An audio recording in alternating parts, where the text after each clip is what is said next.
the whole damn thing out. Now what? Yeah, unmute. I mean, mute us.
Hello.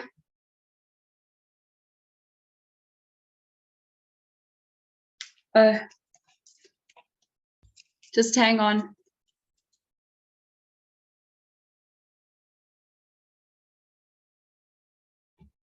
How's it? Sorry, I don't know what happened.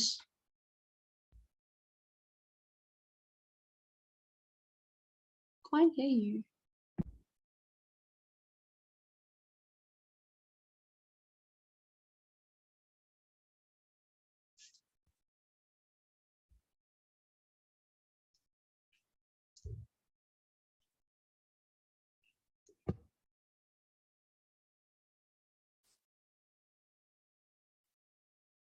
Oh.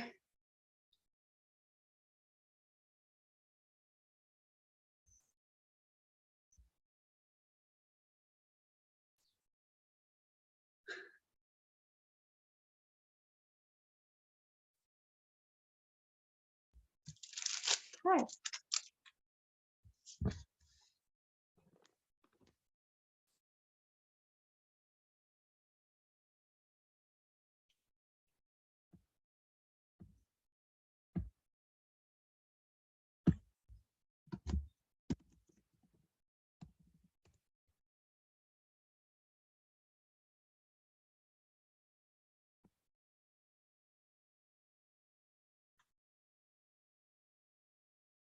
She can't.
Well, what on this one?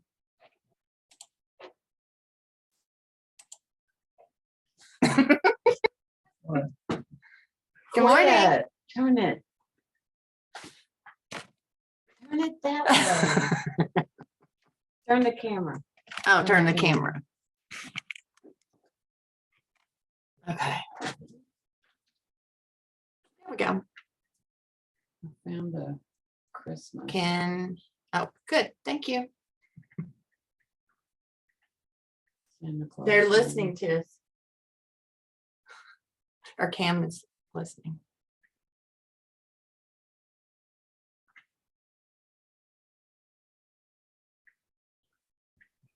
Hi, guys. Hi. Multitasking this evening. I'm in South Africa, so time zone is very different. Yes. Well, Cam's sound doesn't work, so we can't hear her.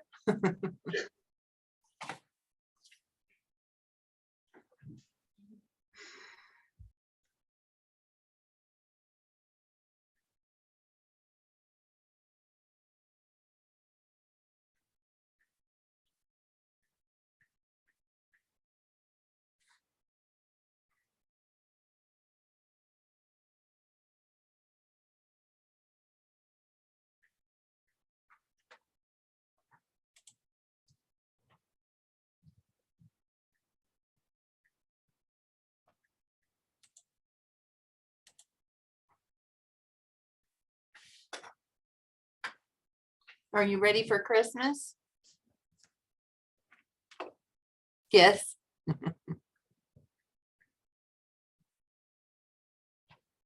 Yeah, getting there. Keeping it very untraditional. Here it gets very, very, very hot in December. So we tend to go more just like cold salads and stuff like that. Because this year is a bit different. It's a bit cooler, but usually it's like 35, 36 degrees Celsius here during Christmas. So yeah, keeping it very quiet. My mom was actually meant to be in Portugal, but with the variant going on, that didn't happen. So yeah, very, very like slow. It's gonna And be you guys, here. It's supposed to be in the 80s. Christmas Day, so it's not gonna be like no white Christmas here. oh no, I've been getting pictures from my aunt in Reno of just like snow everywhere. Oh. It's just like covered. That like last week I think was, or earlier this week. She sent a photo and it was just like white everywhere. I was like, oh my God. I would prefer a white Christmas, but I know, if you're going to be in the cold, you might as well have a white Christmas. that's right. I mean, really, like what's the point of being cold and then no white Christmas? It's like, I get that. Very frustrating. Yeah. What are your plans? Oh, we're just gonna all be up at Cam's Oh, nice. for her annual breakfast or brunch, Christmas brunch. Nice. Yeah, I've been, I was saying to Cam on Messenger that I haven't been coming because the time difference has been 1 hour later. And I'm usually caught up doing supper and completely forget about it. It's such an odd time now for me. It's at 6 o'clock in the evening. Oh. So, yeah, it's a bit of a different time zone. So I'll have to catch up the rest of the series on Facebook. On Facebook, yeah. Yeah. But otherwise, I have time to do that. thought I'd better just come and say Happy Christmas to everyone. Yes.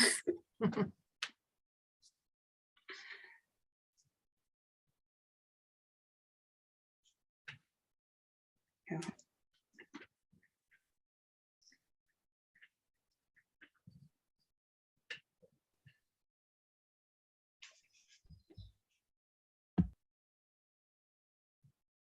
I'm used to Sally being on here.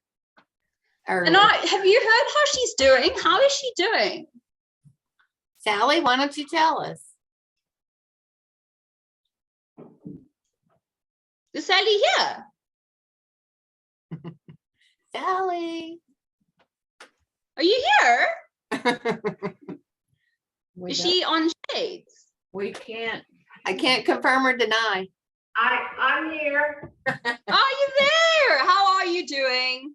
I'm doing fine. I decided to take a little break and come back to Shades for tuna if I head home tomorrow. So Okay. Yeah, I've been wondering how things are. I know you went in for the op, and I've, been thinking, wonder how things are going. But I've also, you're on my list to call and chat with in the next few days. great. We'll have a proper catch up. Yeah. Yeah. It's in order for sure. Yeah, definitely. Yeah, I've been a bit, as I was saying to the others, it's been a bit, I've been getting a bit distracted. I've been getting a bit more active now. So like a couple of Wednesdays ago, I was up on the mountain, which I posted on Facebook about, or I'm cooking dinner and I completely get caught up and forget. So anyway, I'm here today. Well, I've been at Shades for about 2.5 weeks, so yep, doing some good work. Good. And when do you leave? I'm in Destin, Florida. When do you leave? Oh, tomorrow morning. Okay. Yeah. Right. Yeah. Good. We'll get caught up. Pardon? I said we will get caught up, I promise. We'll catch up. I know we've all been, it's a crazy time of year. It's not called the silly season for nothing, right? Right. The shops were absolutely manic today. It was a disaster zone. We decided to go do our last minute Christmas shopping today. Well, not presents, but food shopping. And it was just like, it was crazy. Yeah. I did all my shopping and stuff like 3 weeks ago, so avoid all the stores. Yeah, we're not doing anything very traditional. We're just doing cold salads and roast chicken. It's too hot here. I don't know what it is in Fahrenheit, but it gets up to 36 degrees at this time of year. So yeah, so too hot to do roast turkey and roast veggies and stuff like that. So we just keep it simple. Yeah. But good to hear from you. We'll chat again. Okay. All right.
There's Cora. Morning, And everyone. Rita. Hello, Cora. How are you? Hi, Hi, Rebecca. guys. How are you? Hey, Kim. Her mic isn't working. Oh, all right. Hi, Taylor. I'll say it for you, Cam.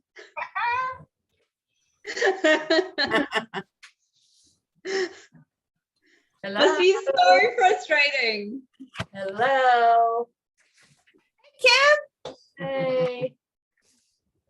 Hi, Laura. Hi, Deb. Hi, Julia. Rita. Hi. Hello. It's good to see you, man. Yeah, it's good to see you too. How are you? I'm good. Oh, wait. There we go. Got it. There you are. There you are. It's good to see My you. God, that karaoke was hysterical, you two. I'm in the hurt, Misty. I didn't know she posted. Dying. I was dying. Now we have to sing it to the clients. Right. It's so funny. There she is. Jolly, jolly Christmas. Good morning, everyone. Jolly Merry Christmas. Good morning. Good morning. Good morning. Hi, Misty. Hi, Tennie. Long time. Hope everyone's well.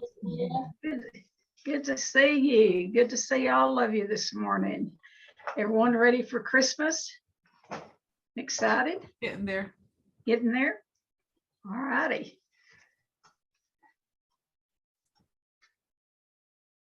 There's John and Lisa and Julia and the Shades bunch and Deb and Taylor, and there's Rebecca all the way from South Africa, and there's my Karen Lee, and there is Cora and Retha and Laura King. It's good to see all of you. There's Bree. I don't see her. I see her name. John, there's John. Yeah, there's Bree. Here's Kim. The what? Kim. Oh, there's Kim in the background. Yes, Doing my hair. that song was so cute that y'all sang for me last night. I know. Party. They were here. So fun. Fixing our hair. So fun. And there's George. Trey, I don't see Trey, but I see his name. Good morning, Trey. Good morning, all of you. Are we ready to start? Good morning, I'm here. Yes, we're ready to start. All righty. Well, and there's my friend Bill. He just entered. Okay, well, good morning and Merry Christmas to all of you. Merry Christmas week. You know, we have been talking this last month, actually the month of December, on grief. And we've called it Good Grief, how to go through the grief process and come out on the other side. And, you know, this time of year, it's particularly if you've lost someone, you know, recently, the last year, the last 2 years, or any time, but particularly this last year. You know, the first of everything is hard. The first Christmas, the first birthdays, all of those special occasions are difficult.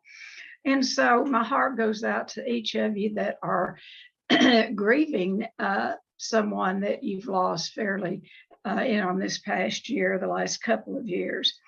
And, you know, to be honest, it'll never be the same. It will never be the same. Christmas won't, holidays won't. And you can have wonderful holidays and you can remember your loved ones. And so we're going to talk, you know, I've been going through the steps, is how to use the steps in grief. The 12 steps is a problem-solving process, and it will work for any problem that we have. I don't care what it is. We can apply the steps to the problem and come up with a solution. So even being willing to, in your mind, you know, have the mindset in the midst of grief to go through the steps. That is going to be very helpful. It will refocus your mind, your brain.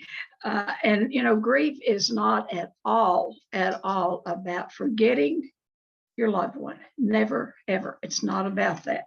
It's about learning to live without them in the present, and, and to know that it's okay for you to go on and live. And there's other losses. There's losses of jobs. There's losses in divorce. Divorce is a big deal, and particularly the first year, not knowing, how to spend Christmas, with a divided family.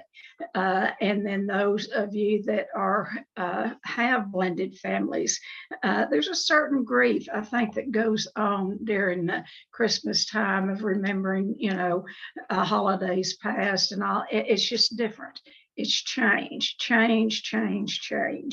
And so, as we went through the steps, the first step is, admitted we were powerless over grief. We can get powerless over it. And our lives have become unmanageable if we stay in the grief. Grief is a process, and it's not one and done. You don't just go through it and you're done. You go through those steps of, that Elizabeth Kubler-Ross outlined for us, the denial, the anger, the bargaining, and past the bargaining, denial, bargaining. Denial is don't even know I'm lying, denying that, the loved one is gone, denying that how bad it is, denying that you lost the job, deny. Denial is don't even know I'm lying. And so that is the first step. And I think when we've lost someone, or, our nation has been in crisis, I think the first thing that we all say is, no, that can't be happening. And so that is denial. Denial, don't even know I'm lying.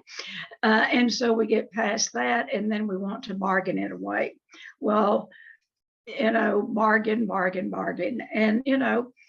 And we're in good company. Jesus Christ on the cross bargained with his heavenly Father, let this cup pass from me. Because, and this is not a religious talk, it is spiritual, but, Jesus did walk on the face of the earth to teach us how to live, and he came as a man, a human, and he suffered the same enticements, the same everything. He had the same feelings, but he knew what his job was. He knew what his job was when he came here. But when he got on the cross and the pain, when we're in pain, it's like, oh God, let this pass from me. So that's what bargaining is. And then when we pass the bargaining, we just get angry, just get so angry. And that angry stage is healthy as long as you don't stay in it, as long as you feel the pain of the anger and, feel the anger in the very depths of your heart. And deal with it, talk about it. It's okay to be angry, and it's okay to be angry at the loved one that you lost, angry that they're not here, angry that they maybe didn't take care of themselves, angry at the doctors, all of that. It's okay as long as it doesn't turn into rage and it doesn't turn inward and, break you down into stress-related illnesses, anxiety, depression, you name it, or that you don't blow it out and get, rageful at other people.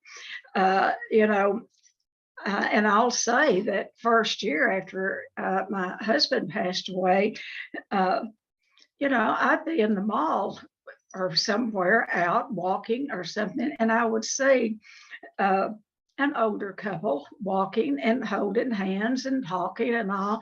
And I would get a little angry. Why can't that be, my husband and I, and, God, why did you take him? Ariel, why did you have also, it's not rational. And we know in our rational brain, it's not, that it is feelings are not real, but they feel real. And so feel the anger, get past the anger. And once we get past the anger, what happens is that's when the pain really sets in, the depression sets in. And that's really a dangerous place, particularly for addicts, even though, you're going through the grief process, when you get into that pain part, that depression, boy, surround yourself with people that love and care about you, because it is the depression, it's the pain. If the pain turns to self-pity, you know, a lot of times when we, and Bill W. talked about it all the time, about self-pity, self-pity, self-pity. It is a killer. It is a pour me, pour me, pour me another drink, or pour me another milkshake, or whatever. For addicts, you know, normal people can stay in self-pity as long as they want to. They're not very fun to be around. You know, but for addicts, it's a dangerous place for us to hang out very long. We must get past it, or we will reach out and find something to use to ease the pain. And so once we, you know, the depression, you know, it's called the dark night of the soul. I call it the dark night of the soul. And we see clients here when they're giving up a substance, when you gave up your substance, or when you were going, you know, through detox, or even the first year. I do believe when we give up a substance, we go through the grief process, and we go through it, and we go through it again, and we go through it again, and we go through it again, because a substance for an addict becomes a way of life. Is what eases the pain of living. And, you know, when you have grief, you know, on top of being an addict, well, you've got to pull your troops, your group and your troops and your support all around you because of the fear of, you know, of getting back to the substance. Melody Beattie, who wrote the book, and all of you I'm sure know it, she wrote Codependent No More. You know, and this is her story, I've heard her talk many times, it's not anything confidential, she writes about her story. You know, she was a bad drug addict, she was a single mom, she was a bad drug addict, she got clean and sober, she had no job, she had no way of making a living for her 2 kids. But she had the 12 steps, and she had the support of the people around her. And little by slow, gradually, she began to make a living for her 2 children and herself. And then she began to write, and she became very famous. And the children grew up, and they were older, they were teenagers. She loved and adored her children, like all of us do. You know, we love and adore our children. Her kids enjoyed winter sports. And so they moved to an area where they had winter sports, and her son at 14 years of age became an avid snowboarder, and he loved it. And she loved that he had the opportunity to do that. And then one day, he had an accident, and he died on the slopes from snowboarding, doing something that he loved. And Melody Beattie said that this was the only time in her sobriety that she had wanted to use. And the first thought that came to her mind, the first thought was, what was her last dealer's name? She went to her house, the story is, and that she fell down on the floor with her face on the floor and cried out. She said she doesn't know if she cried out to God or cried out to remember the number of her drug dealer. The pain was so great that she could not bear it. And I think that's probably would be the biggest grief for any of us. I can't imagine what it would feel like to lose a child or a grandchild or a great-grandchild, and how you would find a place in your brain to put that. And so she was seriously thinking about using, and she had been clean and sober for many, many years. This is how tricky this addiction stuff is. We cannot take it lightly. It just hangs out pretty close to us, and where we're in the depths, the very depths of despair and grief, boy, that thought can come back. And she reports that while she was down there on the floor begging to remember her drug dealer's phone number, the door came open, and here came her support, her friends, all of her recovering buddies, and they surrounded her and they stayed with her and they walked with her through it. And never once did she have to reach out for a drug. Folks, that's the beauty of getting active and involved in a 12-step program. You know, the big book of Alcoholics Anonymous will tell us that we will see a fellowship grow up around us. I've seen people recover without going to meetings. I've seen that.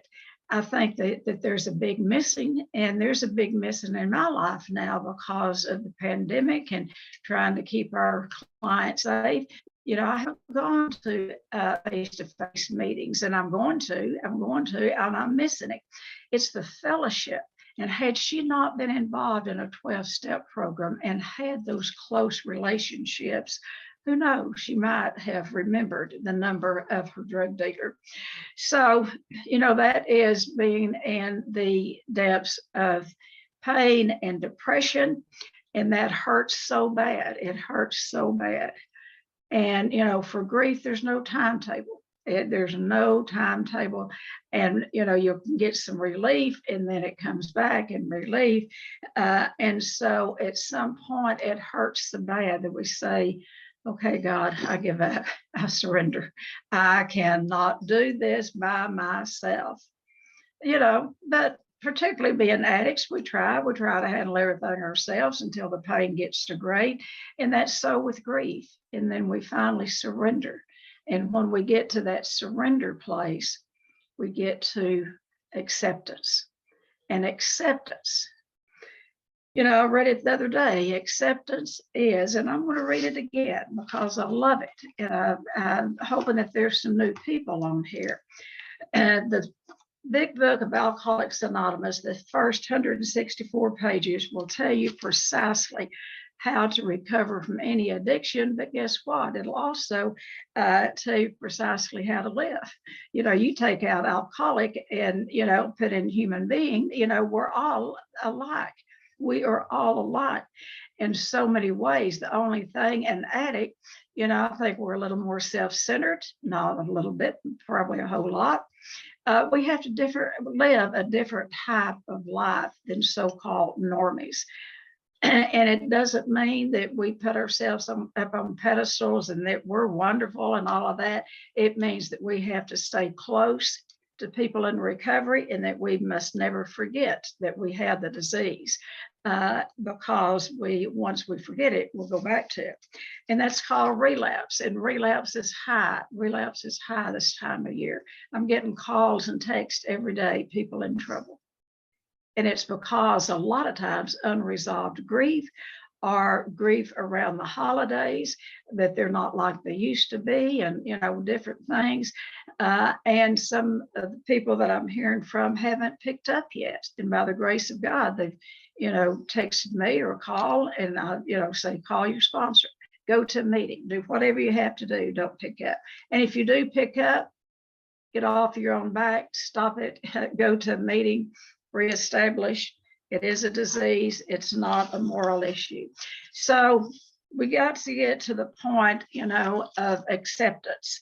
And I want to read you this. Like I said, I've read it before and you've read it, but I recommend everyone read this every morning, page 86, 87, because we never forget it. I mean, it's never, it is, well, we do forget it. That's why we need to be reminded. Read it over and over and over. We do have a forgetter, you know, when we're in the midst of turmoil or grief. So, an acceptance is the answer. I had a wrong page there. Acceptance. It's not on page 86, 87. I know some of you big book thumpers were grinning. It's not on 86, 87. It is on page 417 out of the new big book. So, an acceptance is the answer to all my problems today. When I'm disturbed, it's because I find some place, person, thing, or situation, and that includes grief. When I find some person, place, thing, or situation, or grief, since we're talking about grief, some fact of my life is unacceptable to me. When we lose a loved one, it takes us a while to accept it. It's unacceptable to me. And I find no serenity until I accept that person, place, thing, or situation, such as grief, as being exactly the way it's supposed to be at this moment. Nothing, absolutely nothing happens in God's world by mistake. Until I could accept my compulsive overeating and alcoholism and codependency and that long list of claims that I have and some of you have, I could not stay sober. Now I will tell you, sobriety, sober, is not just being sober from the drug alcohol or from drugs. It's being sober, living emotionally sober. It's being sober from every addiction. And that means codependency, and that means to live with a sober mindset and emotionally sober. I could not stay sober. I could, and unless I accept life in grief completely on life's terms. See, death is a part of life. Losing is a part of life. Until we accept it exactly the way it is on life's terms, I cannot be happy. I need to concentrate not so much on what needs to be changed in the world, is on what needs to be changed in me and my attitude. If you want to know what your problem is, even in grief, and I am not discounting the pain of grief, but when you can't get out of it, go look in the mirror. If you want to know, any of us want to know what a problem is, go look in the mirror and say, good morning, problem. We are our problem. And that's where, even in grief, it's really important for us to, look at allow ourselves to go through the process and come out on the other side, but not to live there, not to die with the person or with the divorce or with whatever you're facing. So, we've gone through the steps up to step 10, 11, and 12. And I want to briefly go through them. I'll say briefly, I don't know that I'll do anything briefly, but I'm going to go through, because I think it's important. And like it says, we cease fighting anything or anyone. Every day is a day that we must carry God's will into our attitude. Our attitude, AA has been called altered attitudes. That's what we get out of the 12-step program. It alters our attitude. If you're in a 12-step program and your attitude has not been altered, if you still, and some days we're all going to be like this, but if you, have one nerve left and everybody's getting on it, you might want to do a good step 10. And what step 10 is we continue to take personal inventory, and when we were wrong, promptly admitted it. Promptly. It doesn't mean wait a long time, because if you wait a long time, you add that to the list of things that you haven't made amends for, and before long, your sponsor is going to be telling you to do another 4th step. So if you do a good 10th step and you keep that sidewalk swept clean every day and make those amends promptly, you may not have to take another inventory. Some people in the program have, and sponsors have people to take semi-annual inventories or an annual inventory. But if you do a really good 10th step every day, you may not have to. But anyway, it's not the end all to do inventory. It's not that bad. So continue to take personal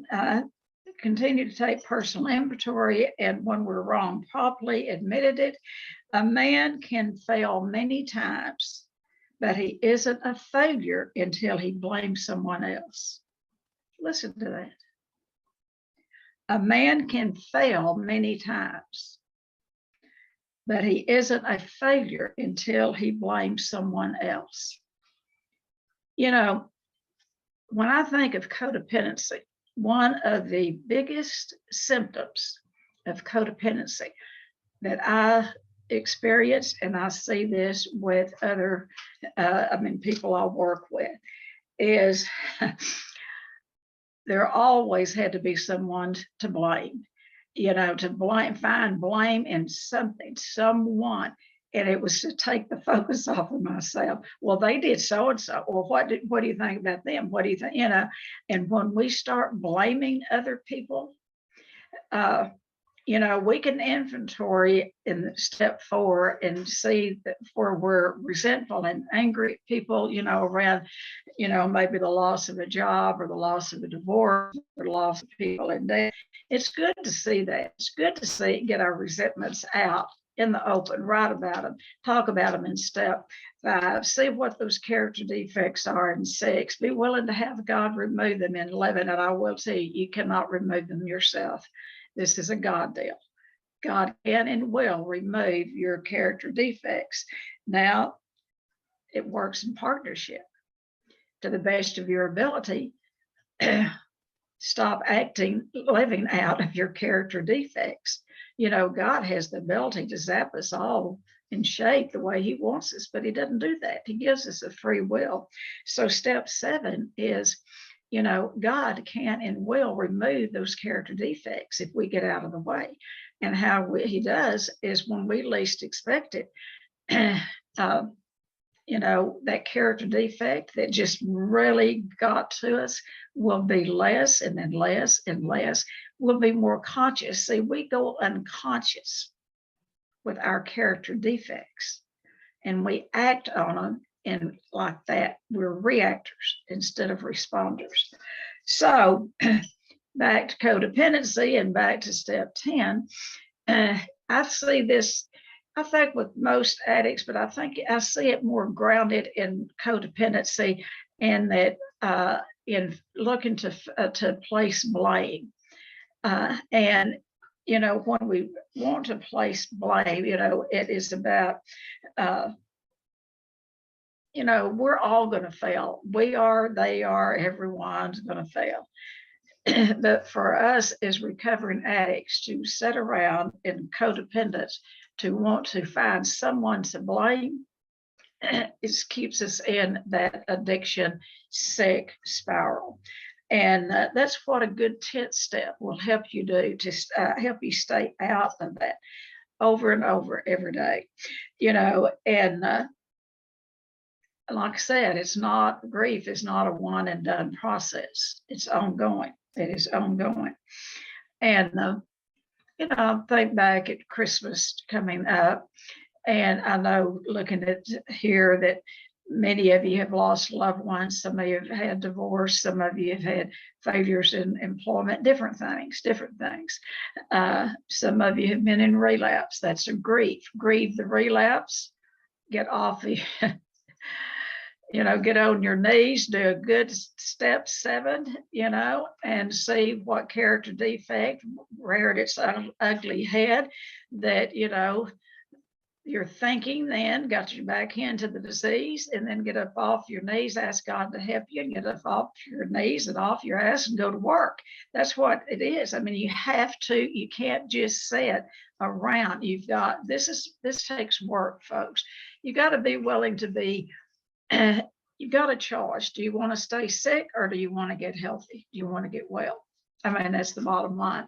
And so Christmas with grief, I keep wanting to go, it's hard, particularly if you've lost a family member recently, or, it's been 8 years since Mr. Mack died. Christmas it's not as difficult as it used to be.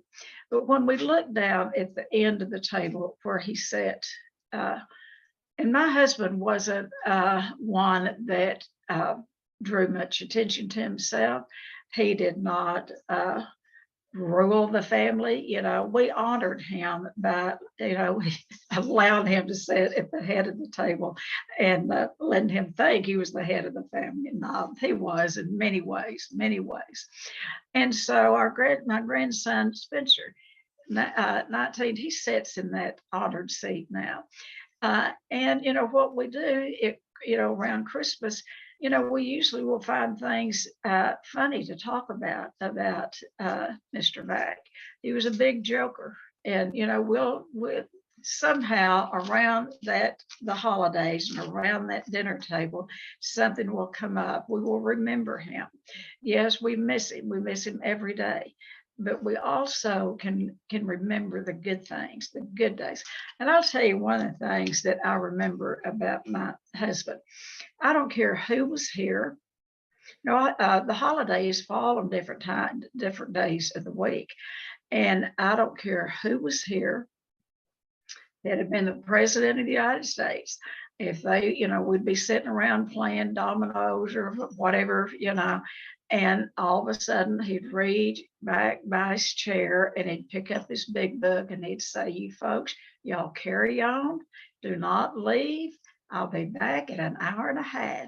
Because if Christmas Eve or Christmas Day fell on his committed day to go to his meeting, guess what? He'd go to his meeting. That was a big teaching point for us. You know, alcoholics, well, and I did too, but I'm talking about Mr. Mack. The holidays are some of the hardest times for addicts, for alcoholics. That loneliness comes up. And, you know, the loneliness will trigger the brain and say, well, I know how you can feel better, go drink. But that's what Mr. Mack gave to us too. He'd reach down and pick up that old big book of his, and he'd kind of double it over. It was one of those softback books. It wasn't a hardback book. And here he'd go off to his meeting. And then he'd come back, sit down, and continue playing 42 or whatever. So we'll miss him, but there'll be stories about Mr. Mack. And I hope you'll have stories about your loved ones that are no longer around the dinner table. So step 10 is to continue to work the first 9 steps. We must do this in order to stay in fit spiritual condition. So, in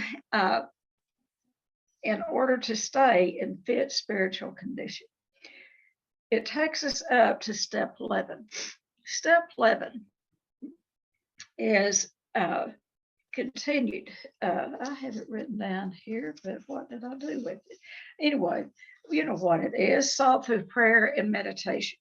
To sought through prayer and meditation to improve our conscious contact with God as we understand God, and praying only for the knowledge of His will for us and the power to carry that out. That's what step 11 is. We continue prayer and meditation daily. And that, you know, if you're sick, you have something, you know, wrong with you, and you go to the doctor and they give you a prescription and they tell you how to take it. And they, you know, it says on there, take this so many times a day and take it daily. And that's what prayer and meditation is. Prayer and meditation. Stay close to God, and particularly during the holidays. You know, as busy as we are, sometimes prayer and meditation will go to the wayside. And it doesn't have to be no long hour or 2 hours. It could be, but it's about making conscious contact with God.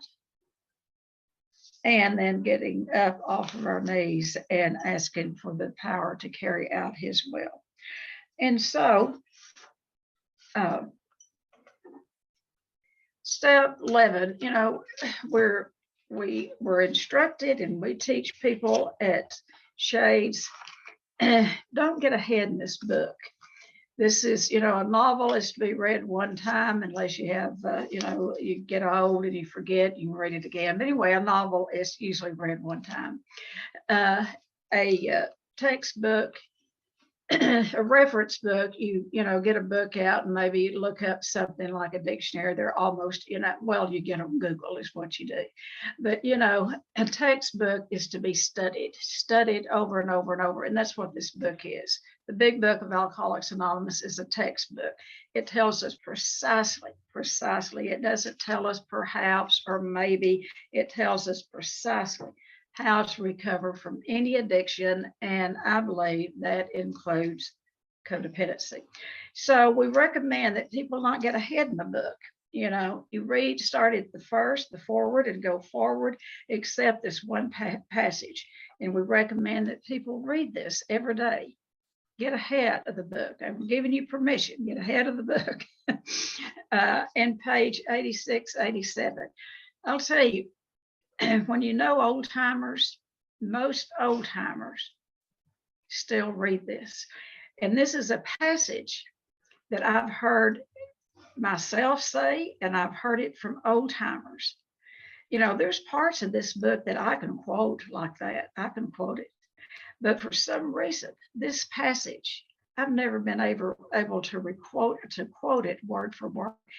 I think it needs to be read out of the book on page 86, 87. I'm going to read it to you, because these 3 paragraphs will tell you precisely how to do your day, how to go through your day. And, you know, we recommend read it early in the morning, not late at night, early in the morning. On awakening, let us think about the 24 hours ahead. We consider our plans for the day. Before we begin, we ask God to direct our thinking, especially asking it to be divorced from self-pity, dishonest, or self-seeking motives.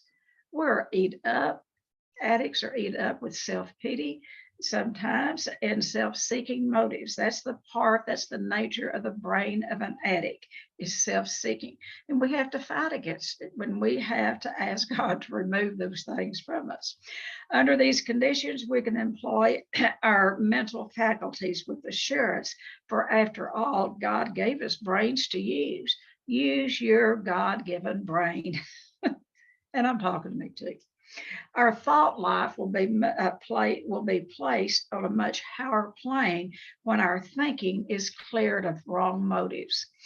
You know, if you have a good sponsor, you go to them with these grand schemes and things that you want to do or tell somebody or something, and a good sponsor will always take you back to your motive. What's your motive? What's your motive? And sometimes the motive is self-centered. So we'll be cleared of wrong motives. In thinking about our day, we may face indecision. We may not be able to determine which course to take. Here we ask God for inspiration and intuitive thought or a decision. We relax and take it easy. How many addicts, particularly early in recovery, can relax and take it easy? I'll tell you, the longer you do this way of life, the more you can relax. One of the things when I came home from treatment, it was hard for me to go anywhere, especially to buy groceries and to the mall. It was difficult. It was hard. And so the first time I did go buy groceries, no, it was the second time, because the first time I asked someone to go with me. The second time, I mean, I got in there and I got so bumfuzzled, and, you know, all those things that used to know my name, you know, we had a deep relationship with some of those things on that shelf, you know. And I remember, I guess it was the second time I went to buy groceries, I literally had to go to the restroom and get in that stall and get on my knees and say, God, help me through this grocery store to buy the food that I need and my body needs, and not all of that other stuff. And I got up off my knees and went and bought my groceries. And then there's been times that if I go in the past, if I went upset to the grocery store, something had happened and I went upset, there'd be times that I'd have to leave the grocery store, because those things, those binge foods in the past would call my name. Now, I will tell you, the longer you stay on this journey, that mental obsession will be removed. I no longer have that. God will remove it. But in the first of your early recovery, and still, all of us must guard against putting ourselves into situations which could be precarious. But anyway, so We ask God for inspiration and intuitive thought or a decision. We relax and take it easy. We don't struggle. We're often surprised how the right answers will come when we have tried this for a while. What used to be the hunch or the occasional inspiration gradually becomes a working part of the mind. That's what I'm talking about. It will become a working part of the mind. You will automatically think on the things of this book and the things of recovery instead of the disease. But still, being inexperienced and having just made conscious contact with God, it is not probable that we're going to be inspired at all times. Remember, this book was written early in Bill's recovery, early in his recovery. And, you know, I was watching Bill's story again the other night. And then I've been reading, if you want to buy an Al-Anon in your life, a gift, if you know an Al-Anon in your life, and it's, you know, it's probably too late to get it here, but you could order it. There's a book, you know, there's been a lot written about Bill and his story. And Lois, his wife, was mentioned in it, in Bill's story, but nothing really written about Lois until now. There's a book out about Lois. It's about that thick, and I'm about halfway through it. I love it, love it, love it. And it's called When Love Is Not Enough. When Love Is Not Enough. When you have a relationship, your internet is unstable. When we have a relationship with an addict of any sort,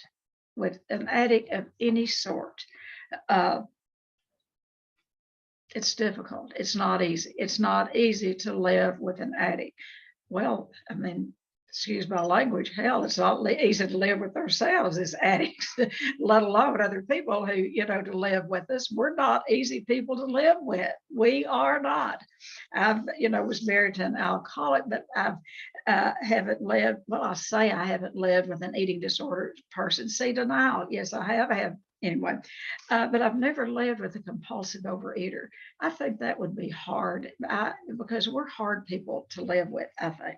One thing, we eat up all the groceries when we're in it, or if we're bulimic, we'll eat up all the groceries. So anyway, so we have just made conscious contact with God. It's not probable that we're going to be inspired at all times. We might pay for this presumption and all sorts of absurd action and ideas. And I'll tell you what that is. And I've said it before, but I'm going to tell you again. When people first get in recovery and they take that third step with their sponsor, and, you know, if it takes, I mean, if they have a spiritual experience through the third step or the fifth step, you know, if they are having that awakening, you know, I'll tell you about an occasion we had years ago, had a severe anorexic, about a 70-pound anorexic over at Shades.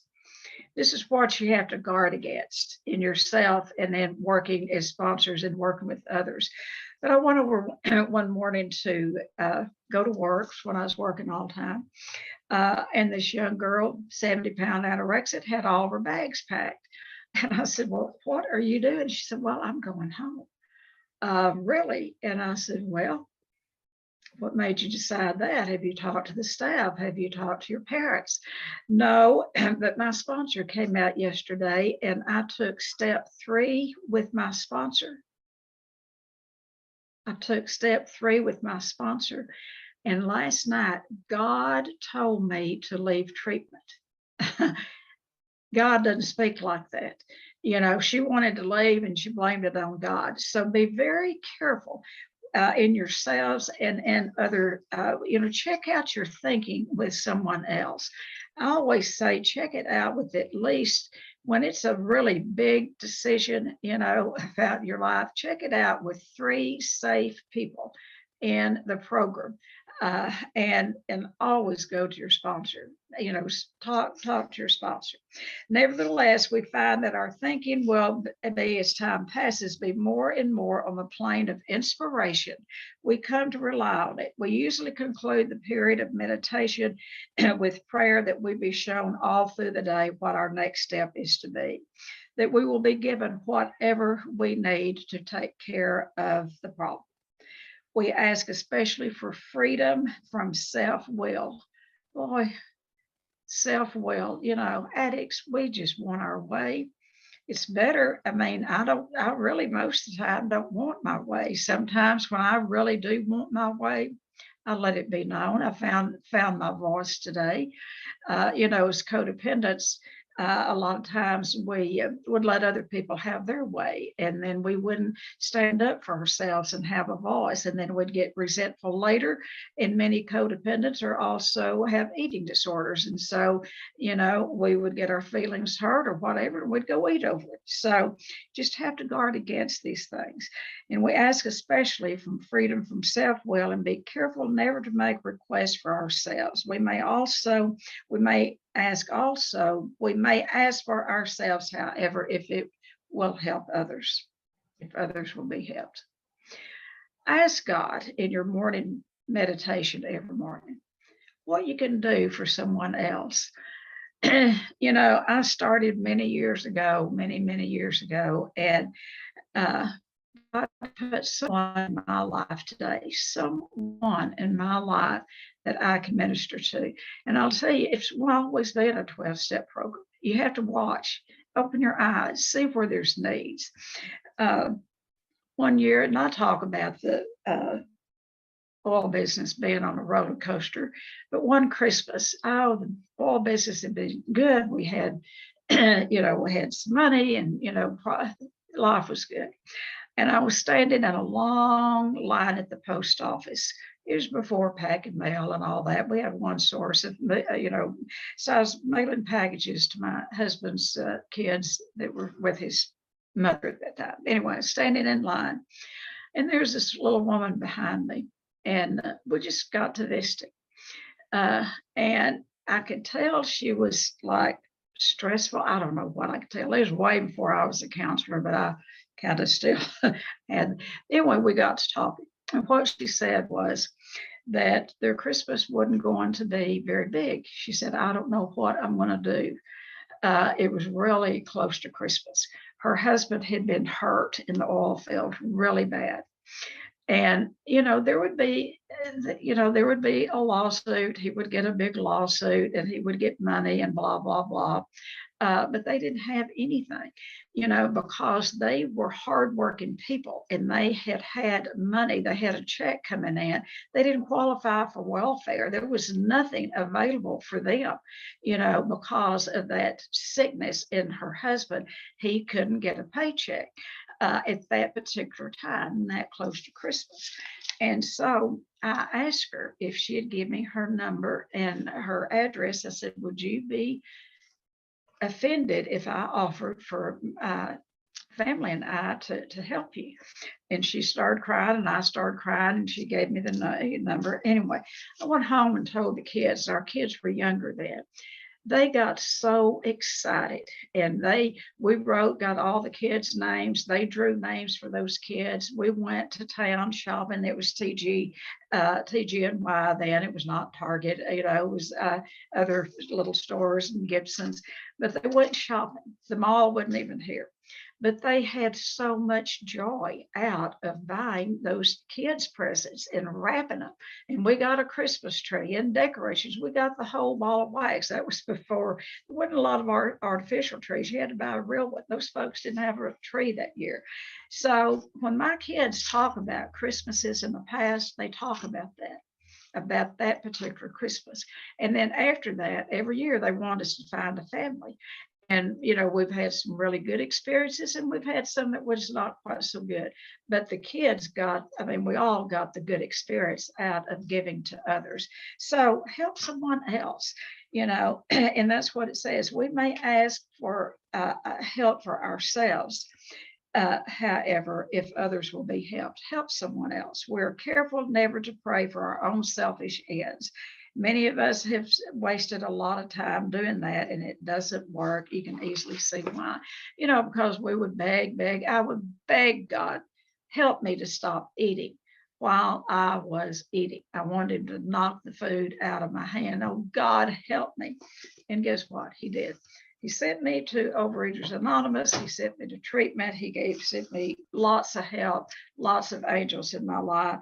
So that's really what step 11 is to continue that prayer and meditation. Continue the prayer and meditation. Almost said medication, but meditation. And step 12, then on grief, either join a grief group or find someone that you can share with. If you have children, help your children grieve. If they have lost a parent, if they've lost a grandparent in the last year or so, if there's been a divorce, help your children grieve. And I know my time's running short, but I'm going to give you some short things that you might help use with helping children. Help your own children. And one thing is, children will get sad and they will grieve, and then they'll jump up and go play. Encourage that playing. They're doing what they do, they're kids, and they're not forgetting that they've lost a grandparent or, but that's what they do. They go and play. And what that means is that that's their natural defense mechanism. They know in their brain that they have lost a dear one, but they go play. And so encourage it, because that is normal for children. But also, if they don't play, watch for depression and anxiety early on in your children in the grief, if there has been a death. And then another thing, the second thing, particularly for teenagers, it's so important. Children also, but for teenagers particularly, is, this is an age group that they a lot of times don't like to show their feelings. But what they love is to be around their friends. Open your doors, let their friends come in. And a lot of times they'll talk to their friends when they won't talk with you. And sometimes they'll just gang up and play games, on those video things. That's okay. Don't judge them. Let a teenager grieve the way they need to grieve. If they want to talk about it, listen. If they don't, just be there for them. If they want to talk about it, you be a good listener, and don't give them a lot of feedback. Don't talk, don't over talk them. Just have a listening for your teenager. And this is really good in every situation, but particularly in grief. But if they don't want to talk, just be with them. Just stand there and be with them. Another thing, particularly for children and smaller children, is be careful of your language, of how you describe the death. When you tell a little kid, well, Papa's just sleeping or grandmother's just gone to sleep, well, that scares the bejesus out of kids, because then they're afraid to go to sleep at night, afraid they won't wake up. So tell kids the truth. Children can take the truth. Don't, and do it age appropriately. But tell them the truth. And then another thing, particularly for teenagers and older kids, I'm saying, 10, 11, 12, when they're, past the little playing stage, but, give them something to do. For instance, we're hearing all the time where there is violence in school and kids are getting killed and all that, or even if you have a loved one that has died, give them something active to do, like make t-shirts. If you've lost a loved one this year, make a Christmas t-shirt. Let the kids make them. Put something funny on it, or put a funny picture of their loved one on the t-shirt. Get them active in doing something, making something, maybe even making an album of pictures of their loved ones. Get active with it, because kids find a lot of comfort in taking action. And then another thing is, and we haven't done it yet, but we're going to, kids will have, and younger kids, their anger will come up around the death of a loved one. And Misty has given me permission to say this, but her youngest son, all three of her sons have grieved their grandfather in different ways because they're all different. But the youngest will, in spurts, come and just, go to Misty and just lean over and just cry and cry and cry and cry. And that's good. Just let them do that. Don't try to preach to them. Just be there with them. And then one day he came in, he was very angry at cancer. He was angry at cancer, the disease that his grandfather died from. Take that, and what we haven't done it yet, but we're, Lamb and Misty have talked about it, and I've talked about it. What he's going to do is to make something to represent cancer, and we're going to take it out to the cemetery, and he's going to write about it. And then I want to take a can, a little coffee, no coffee cans anymore, but some kind of a can.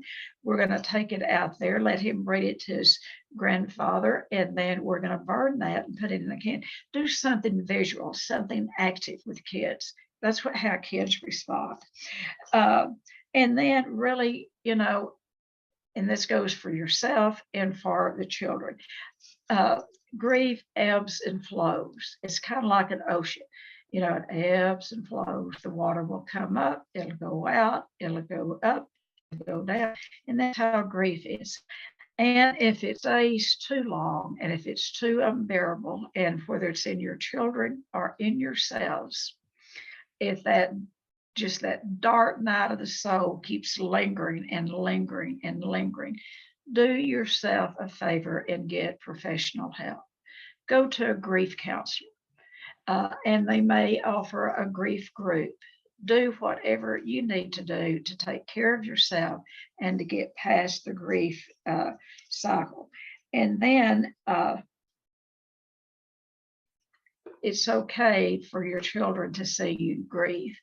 If you are grieving, if you are upset, if you are crying, tell them why you're crying. Tell them that it is the grief, and tell them that it is okay to grieve. And then let them watch you go through the grief process. And then, like I've said before, tell them and tell yourself, but tell the children funny stories about their loved ones. And remember the good memories. The good memories are there. Don't forget the good memories. And, tears may come up when you're talking about the good memories, whether it's a divorce or whether it is a death of a loved one. Remember the good memories and laugh about the good times and the, vacations and all that. Remember those times. And it's okay to cry and grieve over those lost memories, and then make new ones. This holiday season, make new memories, have fun, enjoy every second of it. And I've left a little time. I didn't know I was going to go that long, but Merry Christmas to each of you. Do any of you have something that you would like to add or say? Who would like to share with us? All righty. Michelle? Well, I just got a Facebook message on the 17th that my aunt had passed with no forewarning. My mom was ill, she's 86, my aunt 77.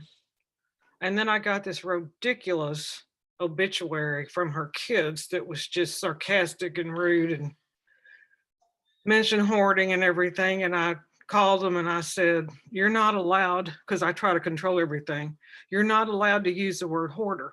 I said, we had a thing on hoarding and that conjures up horrible memories of filth, and you're not allowed to use, you can use collector, recycler, you can put in there that she was raised during, her parents were Great Depression parents and World War II, what we talked about also, but you may not put the word hoarder. So of course they put it all throughout. And I'm just, I was just angry. And I went to my sister, who's a school principal, and I said, do something with those two girls, because I'm done. They've ruined my Christmas. They can't, but I'm just saying I'm just angry, and I don't want to talk to them. I've tried to help them. I don't know. So I went to a counseling session last night, and my counselor said, you can't expect other people to do what you want. Right. I said, my cousin has a PhD. This is an idiot obituary.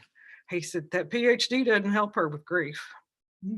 Yeah. So I don't know if that helps anybody, but I'm dealing with it. I have, counseling sessions with my daughter. My daughter is wrecked and bawling, over my dad from 10 years ago. And then she didn't really know my aunt, but she knows my cousins. And I'm just like, okay, I just have to. And then I missed getting on the meeting at 10 a.m. And I was like, oh, I need to be on the meeting. Okay, so go buy yourself a Christmas present. Go buy yourself a hula hoop and get inside of it. Stay inside your hula hoop. Okay. I have one, Tennie, in my closet. Great, go get in it. Change the person inside that hula hoop. Merry Christmas. Anyone else? Julian? Julie? First of all, Tennie, thank you so much for choosing this. It's been really hard for me to make it to the meetings in the morning each week. And I feel like this topic was chosen for me. My dad just passed away in July, and this is my first holiday season without him. And we were really close. And I've been, trying to process that grief. So just thank you, for taking the time to talk about it. I appreciate it. Thank you. And my prayers will be with you and your family. The first one is very tough. It's very tough. Just talk about all the things you loved about it. Remember the good stuff. All right. Who's next? Anyone next?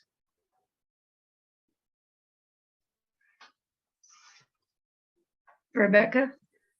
I'll just pop on and just say happy Christmas to everyone, and hope you guys have a good few days. And I'm gonna have to catch up all the talks on Facebook. I've just been with the 1 hour time difference. I know. 1 hour change to 6. All right. Yeah. It's good to see you, good to hear you, and join us when you can. All righty. Absolutely, as always. Cheers, guys. Enjoy your Christmas. holiday. Yeah, you too. There's Natalie from across the pond with a new hairdo. Oh yeah, it's a bit new, isn't it? We wanted to say happy Christmas too. Happy Christmas. Oh, hello, Elizabeth. How are you? I see pictures. Merry Christmas. She's helping me prepare the dinner today, aren't you? Good. Yeah. And she's wearing a lovely Santa outfit. All righty. Have a wonderful Happy Christmas. Bye. Bye. Anyone else? Have a very Merry Christmas. Next week, we're going to be talking about, self-love and self-care and taking care of yourself. Is it okay to love yourself? Is it selfish to love yourself? Think about it. That's what we're going to be talking about. We do say someone that's all wrapped up in themselves make a poor package. So self-care is not being self-centered. It is caring enough about yourself to put yourself at the top of your list.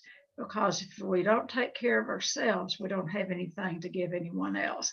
And addicts, especially codependents, are so, about giving ourselves away. So that's what we're going to talk about next week, and about, the coming year. And so have a wonderful, there's Trey. He's showing up right there. Good morning, Trey. Great talk. Great talk. Great. So remember, Trey and others, that we've started back the Thursday night family and friends. Everyone is invited. And if you let me know, I don't go to all of them because I'm working more and more. But if you let me know that you're coming, I'll make it a point to be there. All righty. Love all of you. Have a very merry, safe Christmas and take care of yourselves. All righty. Wrap too. yourself up with a great big bow. Thank you. Merry Christmas. Bye-bye. Bye.